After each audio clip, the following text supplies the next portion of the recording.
అందరికీ సంతోషంగా ఉన్నదా అరే మీ అందరికీ? గట్టిగా సపోర్ట్లు కొట్టిరు మరి. కాటపల్లి ప్రజల చైతన్యానికి వందనాలు మీ అందరికీ. మా పాశం అంకుల్ నేను మైక్ పడుతుంటే పాట పాడమంటాడు. ఆ ప్రెషర్లో నాకు ఏ పాట పాడాలో అర్థం కాక సగం మరిచిపోతుంది. నిన్ను ఇడిసి నేను పోయి చానా ఏండ్లు దాటుతున్నదమ్మా, ఎట్లున్నవే నా పల్లె నువ్వెట్లున్నవే నా తల్లి, మూల సుక్క బొడువంగానే ఏమవుతుందే బగబగ సూర్యుడు బయటకొచ్చేది, తుకతుక పొయ్యి మీద కూర ఉడికేది, సద్ది కట్టుకొని అవ్వయ్య పనికి మేము బడికి, ఎవ్వల పనులకు వారెళ్ళిపోయేది, ఎట్లున్నవే నా పల్లె నువ్వెట్లున్నవే నా తల్లి. దేశాన్ని వదిలిపెట్టి పోయిండు మా మంత్రి. కానీ మంత్రి అసలు మంత్రులు చేయాల్సిన పనిది, ఓట్లేసుకొని చేయాల్సిన మంత్రులకు మనం ఓట్లేసిపోయి ఆడ కూర్చున్నారుగా, వాళ్ళు చేయాల్సిన పని వాళ్ళు మర్చిపోతే ఈ ఆడనోళ్ళు అందరూ పోయి నా పల్లె ఎట్లున్నది, నా పల్లె జనాలు ఎట్లున్నారు అని చెప్పి ఎప్పటికి ఇదే సోయి. నాకు రోజుకోసారి ఫోన్ చేస్తుండో 10 రోజులకి వెళ్ళి అన్న ఎప్పుడు పోదామని. ఇగో అందరి మీ వాళ్ళు గినే అసలు మంత్రి మా మంత్రి సుభాష్ అన్న సభాధ్యక్షులు తన లేకపోతే ఇవాళ కాటేపల్లి మీద కాలుష్యం కాటేస్తందుకు వచ్చి కాటికి పంపించే ప్రయత్నం చేస్తుంటే మీరందరూ ఒక్కటై వాని కంపెనీని కథం పట్టించారు కదా. మీ అందరికీ దండాలు, నిజంగా చెప్తున్నా మీ అందరికి దండాలు. మీరు స్ఫూర్తి ఇవ్వకపోతే తన కూడా నిలబడనో లేదో తెలియదు, తను ఉండడానికి ధైర్యంతో మీ అందరు కూడా ఉన్నట్టున్నారు. మీ అందరి జర బాగానే ఉన్నారని చెప్పని మా రఘుకు మాకు ఆశ పుట్టింది, మేము కూడా వద్దాం వీడికి సెలవు చూద్దాం దీని సంగతి ఏందో అని. మేము కూడా కన్నేసినాం ఇట్లా ఓ పక్క వేసేవరకు కంపెనీ వాడు బంద్ చేసుకున్నాడు. మామూలు వాళ్ళు కాదు కంపెనీ వాళ్ళు, ఆయన తప్ప ఉత్తోళ్ళు ఐళ్ళంతా మార్వాడోళ్ళు, మామూలు వాళ్ళు కాదు. మన రాజకీయ నాయకులను కొనిపడేసిరు మొత్తం. కొన్నరా? ఓ తెలంగాణలో అట 1000-2000 వస్తే తాగి పంటారు, ఎవడో ఊంచితే తినేటోళ్ళు, ఎవడో ఉచ్చబొచ్చి తాగేటోళ్ళు అని బయట మనని వచ్చాడు తిడతారా మాడేటోళ్ళు. గంత పెద్దోళ్ళ కంపెనీ బంద్ అయిందంటే ఉట్టి ముచ్చట కాదు సుమా, మీ అందరికి చెప్తున్నా చాలా పెద్ద విజయం ఇది. మీతోటి ఈ పంచాయతీ చూసి మా మీద ఆడబడతారు అని చెప్పని ఇక వేరే కంపెనీ వాళ్ళు కూడా అవి కూడా బంద్ చేసుకుంటారు మెల్లమెల్లగా. ఇది ఒక వరవడి స్టార్ట్ అయింది. ఇది ఉట్టి ముచ్చట కాదు మీరు చేసింది. ఒక్కొక్కరు అగో మంచిగా అయింది, పెద్ద మనిషి జైలుకు పోయేటోడు బయట ఉన్నాడు, లేకపోతే ఇప్పుడు జైలు పోతాడు. ఏం చెప్పిండు బిడ్డ, నాకు ఇక ఏది చేయకపోతే వచ్చి తలగబెడతా, నేను జైలు పోయినా మంచిదే, జైలు కూడా తింటా అని చెప్పని పంచాయతీ తప్పింది. ఇప్పుడు బయటనే ఉన్నాడు పెద్ద మనిషి మనకు. మంత్రి దాన గుణం ఉన్నది బాగానే, జైలు పోయేటందుకు కూడా రెడీ అయిపోయి కూర్చున్నాడు. ఇవన్నీ చూసిర్రు, ఏడ్చినట్టు ఆడ బయట మైక్ పట్టుకొని. మేము కూడా ఏం చేసినాం, ఈ కాటపల్లిలో మీరు ధర్నాలు చేయరంటే మీరు చేస్తలేరు, దీని సంగతి ఏదో చూద్దామని ఆడ మీటింగ్ పెడతాం హైదరాబాద్లో. పెట్టగానే అంతా ఓ అటోళ్ళు ఇటోళ్ళు మొత్తుకుంటోళ్ళు మా సంటోళ్ళు అంతా అందరు ఇదంతా దీని మీద మాట్లాడుతున్నారు, ఎటో పోయేటట్టుందని చెప్పి మా పొల్యూషన్ వాళ్ళకు మీ ఎమ్మెల్యే సాబ్ అయితే వచ్చి నేను రాజకీయం మాట్లాడతలేను ఇక్కడ. కానీ ఒకటి నేను చెప్పే ముందు మీ అందరికి చెప్తున్నా, పార్టీలకు అతీతంగా మీరు ఏ పార్టీ అని పక్కకు పెట్టండి. ఫస్ట్ మీ అస్తిత్వాన్ని, మీ ఊరును, మీ సంస్కృతిని, మీ సాంప్రదాయాన్ని, మీ జీవన విధానాన్ని, మీరు చచ్చిపోయిన మీ పూర్వీకుల శవాల సాక్షి అందరు ఇక్కడనే కదా చచ్చిపోయింది మొత్తం, వాళ్ళందరి సాక్షిగా మీరందరూ ఒక్కటి ఉంటేనే రేపు ఇటువంటి వాడు ఇంకెవడని వచ్చేటందుకైనా కానీ సాహసం చెయ్యడు. రాజకీయాలు పార్టీల జెండాలు ఫస్ట్ ఇళ్ళ సందుగల పడేయండి. ఫస్ట్ మీ బతకండి, ఫస్ట్ మనం బతుకుదాం. మీరు పార్టీలకు అతీతంగా కొట్లాడకపోతే ఇవాళ ఈ పని రాకపో. కొంతమంది వచ్చి ఇక్కడ చెప్తుంటారు, మీకు అవో ఇవో చెప్తుంటారు. ఏ స్థాయికి పోయినరంటే చదువుకున్న వాళ్ళని పిహెచ్డీ చేసి డాక్టర్లను కూడా కేసులు పెడతారు భయ్. ఇప్పుడు పొల్యూషన్ బోర్డు వాడు ఏం చేసిండు, తప్పున్నదని చెప్పి బంద్ చేసిండు కదా, ఒత్తిడితోనే బంద్ చేసిండు కదా. మరి వీళ్ళు దానికి వ్యతిరేకంగా కొట్లాడిన వాళ్ళు వీళ్ళు ఇప్పుడు మంచోళ్ళే కదా, మరి అంతే కదా. వాళ్ళని అనవసరంగా కుట్రలు చేసి వాళ్ళ మీద కేసులు పెట్టి చదువుకున్న వాళ్ళను లేక మీ ఊళ్ళో డాక్టర్లు ఎంతమంది ఉన్నారు, పిహెచ్డీ చదువు అంటే అంత ఈజీ కాదు. ఇద్దరట కదా, ఇంకో డాక్టరేట్ ఎవరికో ఉన్నదట కదా. మీకు ఎంబీబీఎస్ డాక్టర్ ఒక ఆయన, పిహెచ్డీ డాక్టర్ ఒక ఆయన, ఇద్దరి మీద కేసులు పెడతారు. ఇంత అన్యాయమా? ఇప్పుడు కేసులు పెట్టిన వాళ్ళ మీద వాళ్ళని ఎగేసిన వాళ్ళని ఏమనాలి? ఇప్పుడు వాళ్ళని ఎక్కడ పెట్టాలి? ఇప్పుడు ధర్మం, వీళ్ళు చేస్తున్న పోరాటం ధర్మం అని చెప్పిర్రు కదా, చెప్పిర్రా లేదా? చెప్పిర్రు ఇప్పుడు, అందుకే కదా బంద్ అయింది.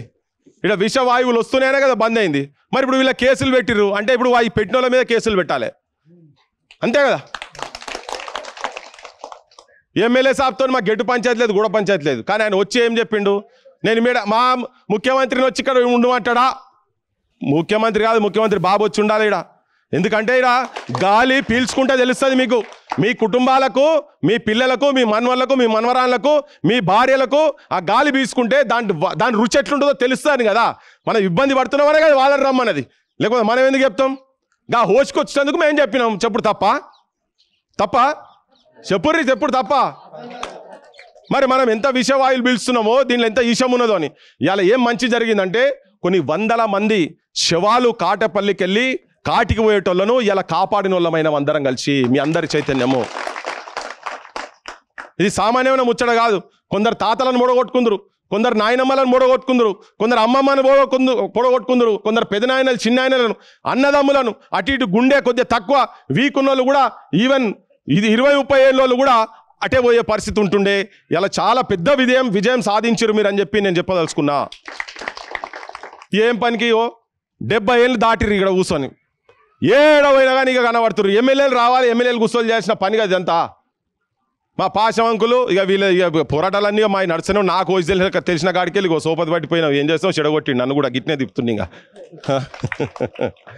అంటే 70 ఏళ్ళు దాటిన తర్వాత కూడా ఈ చైతన్యం ఇప్పుడు ఈ వర్షం పడంగా పట్నంకి వెళ్ళి దానికి వచ్చి మీకు ఈ 4 ముచ్చట్లు చెప్పి మాట్లాడి, మీకేందంటే నేను మళ్ళా చెప్తున్నా, ఇది ఒక సాజిష్ కూడా. మళ్ళా ఏమైనా అటు ఇటు అయ్యేది ఉంటే మీరందరూ మాత్రం ఐకమత్యంగా ఉండాలి. పార్టీలకు అతీతంగా, కులాలకు అతీతంగా, భేషజాలకు పోకుండా, ఎట్లయితే తెలంగాణ పోరాటంలో వయసుకు, కులాలకు, మతాలకు అన్నిటికి అతీతంగా టెంట్ కింద వచ్చి ఎట్లయితే నిరాహార దీక్ష చేసిండ్రో, ఇవాళ కూడా మీరు మొత్తం ఒకరు కనకాంబరాలు, ఒకరు మల్లెపూలు, ఒకరు గులాబీ పూలు అందరు కలిస్తే ఒక పూల దండ అయింది. అట్లా కాటేపల్లికి మీరు అందరు కలిస్తే మీరు ఒక దండలెక్క అయ్యి మీరు మీ ఐకమత్యాన్ని మీరు చాటుతున్నారు. ఇలా మీరు ఇట్లనే ఉండండి. ఇంకో కంపెనీ కూడా ప్రొడక్షన్ బంద్ చేసిందట, ఒక చిన్న అవకాశం ఇచ్చిర్రాడా, కోర్టు పోయే అవకాశం ఇచ్చిండ్రు. కోర్టులు కూడా మీరు గట్టిగుండి చుట్టుపక్కల పల్లెలందరినీ తీసుకొచ్చి ఒక దగ్గర కూర్చోబెడితే కోర్టు కూడా తలదించాల్సిన పరిస్థితి వస్తుంది. మా అన్ననైతే ఇక సుభాష్ అన్నను ఎట్లాగా అన్న, నేను మంత్రి అన్నం కాబట్టి నువ్వు మొత్తం 7 కాడికి అయ్యేదాకా ఇక ఇటే ఉంటాడు, లేకపోతే పోయి మళ్ళీ వస్తాడు. కానీ ఆయన ఒకవేళ మధ్యలో పోయి వచ్చినా మీరు ఈ ఊర్లో ఉన్నదోలో నాకు ఎరకలే. కానీ కొంతమంది యువకులు ఒక 35-40 మంది మీరు ఒక టీం ఫామ్ కావాలి. ఫస్ట్ రేపు పొద్దుగాల పోయి వీళ్ళ మీద కేసులు పక్కకు పడేసి, మరి దీని వెనక ఎవరున్నారో అసలు ఇన్ని రోజుల నుంచి ఆ కంపెనీ ఎవడైతే లైసెన్స్ లేకుండా నడుపుతున్నాడో వాళ్ళ మీద ఫస్ట్ ఇప్పుడు కేసులు పెట్టాలని కొట్లాడాలి. మనం ఒక అప్లికేషన్ అయితే ఇద్దాం, పోయి వాళ్ళు ఎంతవరకు పెడతారో చూద్దాం. కానీ మీరు జాగ్రత్తగా ఉండాలని చెప్పి మీ అందరికీ చెప్పదలుచుకున్నా. ముఖ్యంగా యూత్, మీరు అన్ని కుల సంఘాలు అయితే ఉన్నాయి కదా ఇక్కడ, అందరు జర ఒక్క దగ్గర వచ్చి ఉండండి. ఆడోళ్ళు కూడా మీ అందరిని చూస్తుంటే నా సాకరైలో మనం చూడలే. కానీ మా అవ్వని చూస్తేనైతే, మా అమ్మని చూస్తే నిజంగా గట్లే కనబడేది. ఎందుకంటే గట్లే ఉండగావచ్చు అని, గట్లెట్లా ఎవడొస్తాడో రా అన్నది అనుకుంటేనే పాపం కళ్ళకెళ్ళి నీళ్ళు కారుతున్నాయి. విష్ణువు రామచంద్రారెడ్డి గట్లా అన్నాడు, అరే నువ్వు పోయేటప్పుడు పట్టుకపోతావురా, గిన్ని భూములన్నీ పట్టుకపోతావా, మేము తింటే మేము వ్యవసాయం చేసుకుంటే నేను వచ్చిందారా నీకు అని చెప్పి అప్పుడు కొట్లాడింది కదా. ఇగో ఈ ఊర్లో అటువంటి వాళ్ళు ఎక్కడో దగ్గర ఆనవాళ్ళు ఉన్నాయి కాబట్టినే కాటపల్లి కాష్టాల గడ్డ కాకుండా కాపాడుకోగలిగినరు. మేము ఇప్పుడు కాదు ఎప్పటికీ మీతోని ఉంటాము. మిమ్మల్ని ఏ రకంగా చైతన్యవంతులు చేయాలన్నా కానీ మేము ఉంటాం, మీతో పాటు మేము వస్తాం, కొట్లాడతాం. ఇక అయిపోయింది, వాడికి 99% అయిపోయింది, 99% అయిపోయింది. ఇంకా ఆయన 1% కూడా కథం పట్టియాలి. ఇంకా ఇటువంటి విషపు మన మధ్యలో మనకు పంచాయతీ పెడతాను చూస్తారు. వచ్చి ఆయన చెప్పిండు సర్పంచే పర్మిషన్, సర్పంచ్కి అంత సీన్ ఉన్నదా? సర్పంచ్ ఇస్తారు ఎక్కడ పర్మిషన్లు? ఇవన్నీ మాటలు బంద్ చేసి నాయకులారా జర మీరు కూడా హోస్కు రాన్రి, సోయికి రాన్రి. ఇక వాళ్ళు ఇచ్చే పైసలకు ఏ నాయకులైనా పర్వాలేదు. ఇప్పుడు పైసలు ఇస్తేనే కాదు ఇడిదాకా కంపెనీ వచ్చింది. ఎమ్మెల్యేలకో ఎంపీలకో ఎవరికో కాడబడి ఆ పైసలు ఈ కకృతికి బంద్ చేసి జర ప్రజల పానాలు కాపాడాలని చెప్పి వాళ్ళకు కూడా జర ఇప్పటికైనా సోయికి రాన్రి, లేకపోతే మీరు బదనాం అవుతారు. మా బోటోళ్లకు మాట్లాడే అవకాశం ఇవ్వొద్దని మీ సమక్షంలో, కాటపల్లి ప్రజల సమక్షంలో నేను చెప్పుకుంటూ నా ఈ మాటలను ఇక్కడితోని ఆపుతున్నా. మీతోని ఎల్లప్పుడూ నేను ఉంటా అని చెప్పి విజ్ఞప్తి చేస్తున్నా. జై తెలంగాణ, జై తెలంగాణ, జోహార్ తెలంగాణ మన వీరులకు, జోహార్ తెలంగాణ మన వీరులకు. నేను ఒక బంద్ చేసే ముందు ఒక ముచ్చట చెప్తే ఏంటంటే, ఇప్పుడు గిన్ని ఛానళ్ళు ఉన్నాయి, ఒక 100 ఛానళ్ళు ఉన్నాయా? ఉన్నాయి కదా, బొచ్చడి ఛానల్. లట్ గాంధీ, పొట్టు గాంధీ, వాంది విందుంది, ఎమ్మెల్యే గాంధీ, మాజీ ముఖ్యమంత్రి, ఇప్పుడున్న ముఖ్యమంత్రులు అందరు ఛానళ్ళు ఉన్నాయి. ఎవరు కాటపల్లికి మాత్రం వచ్చి ఇక్కడ ప్రజల కష్టాల గురించి ఇక్కడ ఎంత ఇబ్బంది పడుతున్నారని ఎవరైనా వచ్చిందా? వచ్చిన ఎవరన్నా ఎవరు వచ్చిర్రు ఎవరు